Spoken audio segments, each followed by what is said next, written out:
사람의 마음은요, 이상하게도요, 감사하는 그런 하기보다는 불평하는 경향이 훨씬 더 많아요. 부패한 인간의 그 심령은 감사한 일을 감사할 줄 모르거든요. 예수님은 공중에 나는 새를 보면서도 하나님의 은혜를 발견했고요, 들에 피는 꽃에서도 하나님의 은혜를 발견하셨거든요. 왜 우리는 감사하는 마음보다 불평하는 마음이 더 많을까요? 감사할 일은 없고요, 불평한 일만 많이 있기 때문일까요? 아닙니다. 두는 모르고 하나만 알기 때문에 그렇거든요. 그리고 우리의 마음은 끝없는 욕심과 악함으로 우리의 마음이 어두워져 있고 타락되어 있고 꼬여있기 때문에 그래요. 욕심이 잉태한 적 죄를 낳고 죄가 장성한 적 사망을 낳느니라. 욕심이라고 하는 것은 결국은 무엇을 불러들이냐? 죄를 불러들이거든요. 그 죄가 점점 자라면요, 결국은 망하거든요. 감옥 가거든요. 지옥 가거든요.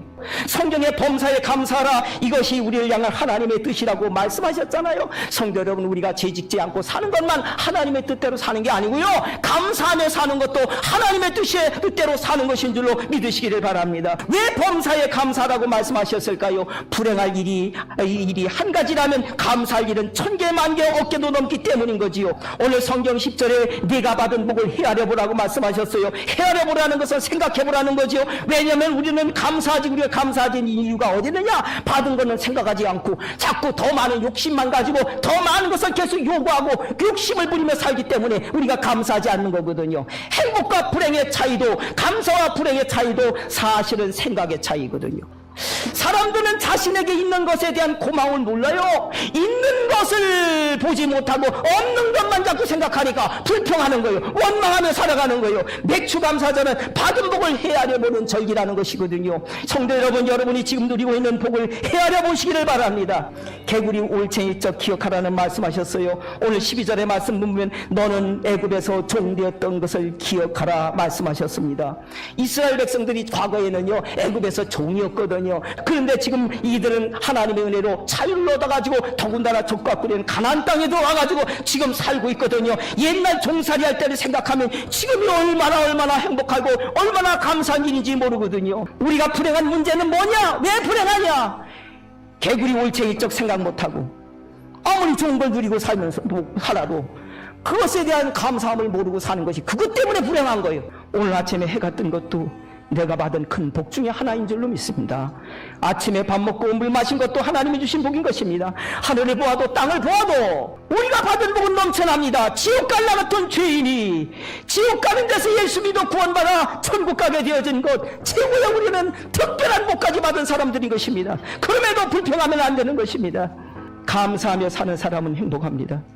사실 불행이라고 하는 것은 그것을 불행이라고 말하는 사람에게 불행일 뿐이라는 겁니다. 아무리 불행해도 감사하며 그것을 넘어 바라보는 사람에게는 결코 어떤 고난도 어떤 불행도 그것이 불행일 수가 없으며 오히려 그것은 축복의 씨앗이 되어진다는 것입니다. 반대로 아무리 좋은 환경과 좋은 조건 속에서 자신이 행복하다고 생각하지 않고 감사를 잃어버렸다면 그 사람은 매일매일 불행하다는 것입니다. 예수님을 믿는 우리가 같은 은혜를 받으면서도 생각을 잘하면 감사하고 행복한 일이 늘 가슴 설레 이게 많지만은 생각을 잘못해서 불평하고 짜증나는 생각을 하고 살게 되면은 우리에게는 불행밖에 없습니다. 불평과 감사는 바로 한 그릇 속에 담겨 있다는 것입니다. 신앙이 없는 사람에게는 불평의 이유가 되기도 하지만 신앙이 좋은 사람에게는 감사의 이유가 되기도 합니다. 여러분, 어떤 사람입니까? 우리는 감사의 자리에 있어야 되는 줄로 믿습니다. 하나님께 감사를 표현하라고 오늘 말씀해 주셨습니다. 오늘 10절 말씀해 보면 여호와 앞에 7절 지키되 네 하나님 여호와께서 네게 복 주신 대로 네 힘을 헤아려 자원하는 예물을 드리라고 말씀하셨습니다. 여호와 하나님께서 자기 이름을 두신 성전에 와서 하나님이 주신 그 은혜를 감사하면서 예물을 준비해 가지고 와서 드리라고 되어 있습니다. 그리고 100원을 드릴 수 있는 힘이 있는 사람은 100원을 드리고 1000원을 드릴 수 있는 힘이 있는 사람은 1000원을 드리고 자기 힘이 닿는 만큼 감사 예물을 힘껏 드리라는 겁니다. 그리고 억지로 드리지 말라는 겁니다. 자원해서 드리라고 말씀해 주셨습니다. 주어도 짜증내고 투덜거리는 사람에게는 준 것도 빼앗고 싶지 않습니까? 그러나 감사하는 사람에게는 주고 다음에 또 주고 싶습니다.